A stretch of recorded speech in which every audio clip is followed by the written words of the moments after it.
In Ottawa today, former federal NDP leader Ed Broadbent was laid to rest in a state funeral. Government representatives, dignitaries, and Prime Minister Justin Trudeau were all in attendance to pay their respects to the life and legacy of the former politician. Caryn Ceolin has more. It's an honor usually reserved for governor generals, prime ministers, and those who serve in cabinet. But on Sunday, the life and legacy of longtime NDP leader Ed Broadbent was commemorated with a state funeral. Going into politics just wasn't in the plan.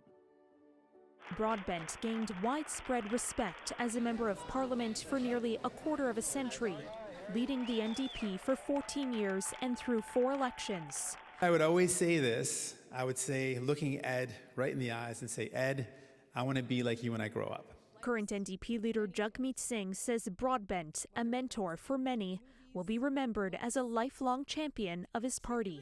I said I want to be Ed Broadbent when I grow up because if you look at Ed's life, you see a life of incredible dedication to his vision for a better world. He never forgot who we fight for. He made it very clear. Job of government, the job of elected people is a fight for the vulnerable, not to protect the powerful. Broadbent grew the NDP from 17 seats in the House before he took over as leader in the 70s to 43 seats in the 88 election, marking the party's most successful campaign before Jack Layton's Great Orange Wave 23 years later. After I lost the 2019 Manitoba election, Ed Broadbent was the first person to call me and tell me to stay on as leader. When we won in 2023, guess who was the first to phone?